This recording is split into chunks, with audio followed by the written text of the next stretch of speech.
இன்னும் சற்று நேரத்தில் நம்பிக்கை வாக்கெடுப்பு. அரசு மீது நம்பிக்கை கோரும் முதல்வர் விஜய். தப்புமா தாவேக அரசு? அண்மை செய்தியாக பார்க்கிறோம். கூடுதல் விவரங்களை வழங்குவதற்காக செய்தியாளர் சந்தானகுமார் இணைந்திருக்கிறார். சந்தானகுமார், என்ன நடைமுறை, எப்படி இருக்க போகிறது இன்று நம்பிக்கை வாக்கெடுப்பு என்றெல்லாம் நம்ம தொடர்ந்து பார்த்து வருகிறோம். தற்போதைய சூழல் என்ன? தாவேக சட்டமன்ற உறுப்பினர்கள் வந்து கொண்டிருக்கிறார்களா? அதே போல எதிர்க்கட்சியில திமுக, பாமக உள்ளிட்ட மற்ற எதிர்க்கட்சியைச் சேர்ந்த எம்எல்ஏக்களும் வந்து கொண்டிருக்கிறார்களா? தற்போதைய களச்சூழல் என்ன?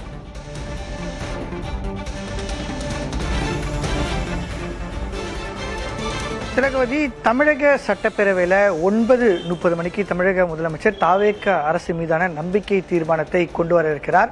ஏற்கனவே நம்ம பார்த்தோம், தமிழக அரசை ஆட்சி அமைப்பதற்கு தாவேகாவை அழைக்க வேண்டும் என்று ஆளுநரிடம் கடிதம் வழங்கிய போதே ஆளுநர் 3 நாட்களில் தமிழக வெற்றி கழகம் ஆட்சி அமைத்தாலும் விஜய் நம்பிக்கை தீர்மானத்தை கொண்டு வந்து பெரும்பான்மையை சட்டப்பேரவையில் நிரூபிக்க வேண்டும் என்று ஆளுநர் தெரிவித்திருந்தார். அந்த வகையில் இன்று நம்பிக்கை தீர்மானம் என்பது கொண்டு வரப்பட இருக்கிறது.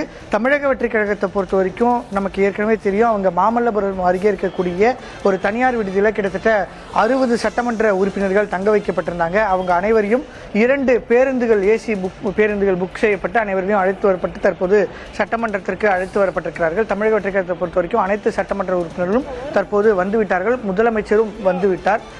நமக்கு இருக்கக்கூடிய கேள்விகளாக எந்தெந்த கட்சிகள் எதிர்த்து வாக்களிக்க இருக்கிறார்கள், இன்று காலையில் திமுக இந்த கூட்டத்தில் வருவார்களா வரமாட்டார்களா என்ற கேள்விகள் இருந்த நிலையில் தற்போது திமுக சட்டமன்ற உறுப்பினர்கள் அனைவருமே சட்டப்பேரவைக்கு வந்து வெளியே காத்திருக்கக்கூடிய காட்சிகளை நம்ம பார்க்கிறோம். எதிர்க்கட்சி தலைவர் உதயநிதி ஸ்டாலின் வருகைக்காக அவர்கள் அனைவருமே காத்திருக்கிறார்கள். அவர் வந்தவுடனே அவரை அழைத்து கொண்டு உள்ளே வருவதற்காக இங்கு திமுக சட்டமன்ற உறுப்பினர்கள், முன்னாள் அமைச்சர்கள் காத்திருக்கக்கூடிய ஒரு நிலையை நம்ம பார்க்கிறோம்.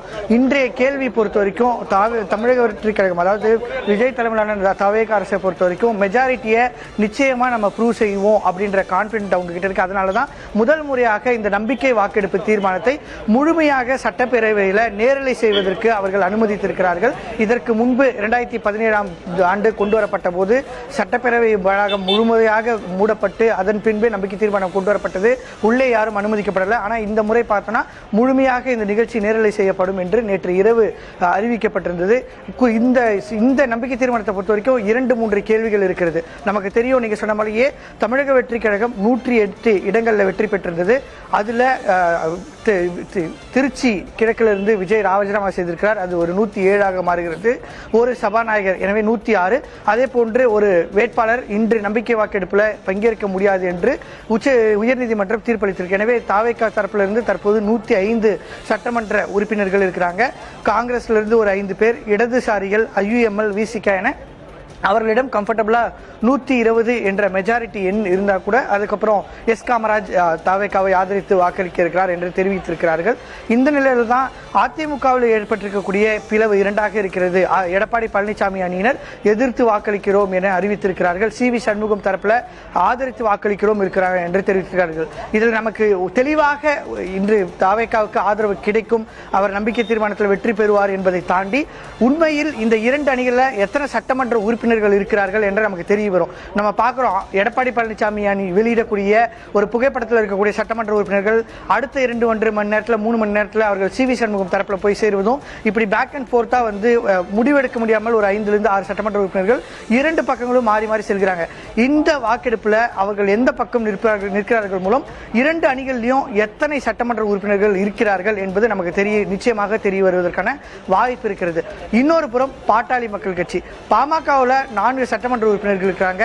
விஜயும் அதே போன்று தாவேகாவுடைய அரசியல் ஆலோசகர் ஜானகிசாமியும் அன்புமணி ராமதாஸோடு மிக நெருக்கிய உறவு கொண்டவங்களா இருக்காங்க. அவர்கள் பாமக தலைவர் அன்புமணி ராமதாஸை அவருடைய இல்லத்தில் சென்று சந்தித்திருந்தார். தற்போது வரை பாட்டாளி மக்கள் கட்சி யாருக்கு ஆதரவாக இருக்கிறார்கள், எதிர்த்து வாக்களிக்கிறார்களா இல்ல அரசுக்கு ஆதரவாக வாக்களிக்க போகிறார்களா என்ற கேள்வி இருக்கிறது. காரணம், தற்போது வரை பாட்டாளி மக்கள் சட்டமன்ற உறுப்பினர்களுக்கு நம்ம என்ன நிலைப்பாட்டை எடுக்க இருக்கிறோம் என்று தெரிவிக்கப்படவில்லை. சட்டப்பேரவை வளாகத்திற்கு வந்த பின்பு சௌமியா அன்புமணி அதை தெரிவிப்பார் என்று தலைமையிலிருந்து தெரிவிக்கப்பட்டிருக்கிறதாக பாட்டாளி மக்கள் கட்சி சட்டமன்ற உறுப்பினர்கள் தெரிவித்திருக்கிறாங்க. பாமக சட்டமன்ற உறுப்பினர்களும் தற்போது வந்துட்டாங்க. எனவே இந்த சட்டப்பேரவை பொறுத்த வரைக்கும் தாவேகாவுக்கு மெஜாரிட்டி கிடைப்பது என்பது தாண்டி அதிமுக பிளவில் CV சண்முகம் தரப்பில் எத்தனை சட்டமன்ற உறுப்பினர்கள், எடப்பாடி பழனிசாமி தரப்பில் எத்தனை சட்டமன்ற உறுப்பினர்கள் என்பது தெரிய வரும். அதே போன்று இன்று நடைபெறக்கூடிய நம்பிக்கை தீர்மானம் முழுமையாக நேரலை செய்யப்படப்படுவதால யார் யார் எந்த பக்கம் இருக்கிறாங்க, இந்த அரசுக்கு ஆதரவு எந்த எண்ணிக்கை தொடப்போகுது அப்படின்றதான் நமக்கு இருக்கக்கூடிய ஒரே கேள்வியாக இருக்கிறது. திலகவதி, சந்தானகுமார், நம்ம ஏற்கனவே பார்த்திருக்கோம், நம்ம தமிழக சட்டப்பேரவைக்கு நம்பிக்கை கோரும் தீர்மானம் அப்படின்றது புதிது அல்ல. ஏற்கனவே 1988 ஜானகி ராமச்சந்திரன் அவங்களுடைய ஆட்சி கலைப்பதற்கு முன்னாடி நடைபெற்றது. 2017 நீங்க குறிப்பிட்ட மாதிரி பிப்ரவரி மாதம் எடப்பாடி பழனிசாமி அரசு மீதான நம்பிக்கை வாக்கெடுப்பு நடந்தது. ஆனா தற்போது நடைபெறக்கூடிய நம்பிக்கை வாக்கெடுப்பு எப்படி இது வேறுபட்டது? அதே மாதிரி நீங்க சொன்ன மாதிரி முதல் முறையாக இது நேரலை செய்யப்படுகிறது. இதுக்கு முன்னாடியும் நம்பிக்கை வாக்கெடுப்பு நடந்திருக்கு. நம்ம தொடர்பான விஷுவல்ஸ் அப்பப்ப பார்த்திருக்கோம். அப்படின்னாலும் கூட க்ளோஸ் டோர்ஸ், மூடப்பட்ட அறைக்குள்ளாக, சட்டப்பேரவைக்குள்ளாக அது நடக்கும். நமக்கு அதுக்கு பிறகுதான் விவரங்கள் தெரிய வரும். ஆனா இந்த முறை உடனுக்குடன் அப்படியே நம்ம லைவ்ல பார்க்கலாம், நேரலை செய்யப்படுகிறது. அதுக்கான விவரம் என்ன?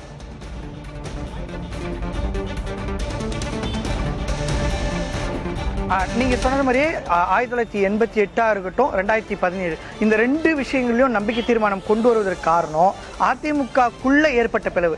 அதாவது ஒரே கட்சியில் இருக்கக்கூடிய இரண்டு அணிகளுக்குள்ள ஏற்பட்ட பிளவு நம்ம 2017 பார்க்கிறோம். ஓபிஎஸ் தரப்பு, டிடிவி தரப்பு, எடப்பாடி தரப்பு என 3 தரப்பினர் இருந்தாங்க. அதில் 18 எம்எல்ஏக்கள் டிஸ்குவாலிஃபை செய்யப்பட்டாங்க. 11 எம்எல்ஏக்கள் ஓபிஎஸ் அணியிலிருந்து இறுதி கட்டத்தில் ஆதரவு அளிக்கிறது, எதிர்த்து வாக்களிச்சாங்க என்று. அப்போ ஒரே கட்சியில பிளவு ஏற்பட்டது. 2006 ஒரு மைனாரிட்டி அரசு அமைஞ்சா கூட அது நம்பிக்கை தீர்மானத்தை நோக்கி நகரல. ஏன்னா கூட்டணி கட்சிகள், தேர்தலுக்கு முன்பு இருந்த கூட்டணி கட்சிகள் அப்படியே ஆதரிப்பதாக நின்றனர். இந்த முறை நம்ம வித்தியாசமா பார்க்கறது என்னன்னா, எந்த ஒரு கட்சிக்குமே மெஜாரிட்டி கிடைக்கல. அதிகபட்சமா தமிழக வெற்றி கழகம் தான் 108 இடங்கள்ல வெற்றி பெற்றிருந்தாங்க. இருப்பினும் கூட ஆளுநர் மெஜாரிட்டி இருந்தாதான் ஆட்சி அமைக்கவே அழைப்பேன் அப்படின்னு தெரிவித்திருந்தார். அப்படிப்பட்ட பட்ச சூழலில் தான் தமிழக வெற்றி கழகம் தரப்புல இருந்து இடதுசாரி கட்சிகளை அணுகி இருந்தாங்க. அவங்க நேரடியா அதிமுக பக்கம் அணுகாம, இல்ல பாஜக, பாமக உள்ளிட்ட கட்சிகளை அணுகாம இடதுசாரிகள் அணுகி இருந்தாங்க. அவங்களுக்கு காங்கிரஸ் ஆதரவு முதல் நாளே கிடைத்தது. தேர்தல் வாக்கு எண்ணிக்கை நடைபெற்றுக் கொண்டிருந்த நேரத்திலேயே காங்கிரஸ் மூத்த தலைவர் ராகுல் காந்தி விஜய்க்கு தொலைபேசியில் அழைத்த நேரத்திலேயே மெஜாரிட்டி அமையவில்லை என்றால் தாங்கள் ஆதரவு அளிக்க வேண்டும் என்று கேட்ட உடனே ராகுல் காந்தி தரப்பில் இருந்தும் நிச்சயமாக என்று சொன்னவுடன் அவர்களுக்கான ஆதரவு கிடைத்தது. எண்ணிக்கை 112 தாண்டினாலும் கூட இரு தவேகாவை பொறுத்த வரைக்கும் காங்கிரஸ் பக்கம் கிடைத்தவுடன் பாட்டாளி மக்கள் கட்சி, அமமுக என்று ஆதரவை கோராமல் இடதுசாரிகள் பக்கம் அவங்க போயிருந்தாங்க. ஏன்னா இந்த 120 என்ற எண்ணிக்கை மாறக்கூடாது, நமக்கு ஸ்ட்ராங்கா இருக்கணும். இன்னொன்னு பிஜேபி கிட்ட போய் நிக்கிற ஒரு சூழல் அது கட்சிக்காக ஒரு ஃபேஸா அவங்களுக்கு நெகட்டிவ் இம்பாக்டை கொடுத்துரும். ஆட்சி அமைத்த உடனே இப்படி மாறுறாரு அப்படின்ற ஒரு சூழல் ஏற்படும். அப்படின்றதுனால தான் இடதுசாரிகளை தமிழக வெற்றி கழகம் சார்பாக அணுகியிருந்தாங்க. பல்வேறு கட்ட பேச்சுவார்த்தை முதல்ல ராகுல் காந்தியிடம் பேசிய தாவேகா தரப்பு தலைவர் விஜய் மல்லிகார்ஜுன் கார்கேக்கு கடிதம் அனுப்பியிருந்தார். அதே போன்று இடதுசாரிகள் கட்சிகள், விடுதலை சிறுத்தை கட்சிகளுக்கு உள்ளிட்ட கட்சிகளுக்கு கடிதம் எழுதியிருந்தார். அதுக்கப்புறம் 2-3 கட்டங்களாக பேச்சுவார்த்தை நடைபெற்ற முன்புதான் ஆதரவு கிடைத்தது. தற்போது நம்ம பார்க்கிறோம் காட்சிகள்ல எதிர்க்கட்சி தலைவர் உதயநிதி ஸ்டாலின் தற்போது சட்டப்பேரவைக்கு வந்திருக்கிறார். அவரோடு திமுக சட்டமன்ற உறுப்பினர்கள் உள்ளே செல்லக்கூடிய காட்சிகளை நம்ம பார்க்கிறோம்.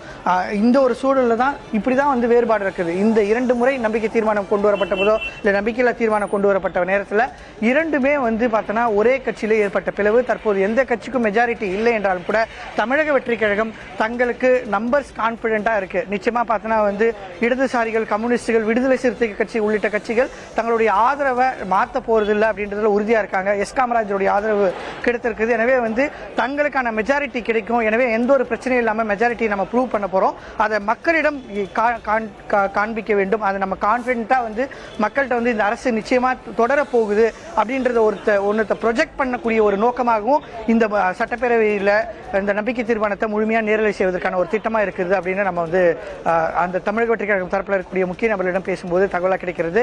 இருப்பினும் நேற்று சி வி சண்முகம் தரப்ப விஜய் சந்தித்து பேசியிருந்தார். அவர்கள் ஆதரவு தருவதாக நேற்று காலையே அறிவிச்சிருந்தாங்க. அதிமுக தரப்புல எடப்பாடி பழனிசாமி தரப்புல இருக்கக்கூடிய கொறடா நிச்சயமா நடவடிக்கை எடுக்கப்படும், எதிர்த்து வாக்களிக்க முடியாது என்று தெரிவிச்சிருந்தாங்க. எனவே அந்த சூழல்ல தான் அவங்க இன்று காலையே ஆலோசனை மேற்கொண்டிருக்காங்க. இன்று ஒரே கேள்வி, விஜய்க்கு எவ்வளவு எண்ணிக்கையில மெஜாரிட்டி கிடைக்கிறது?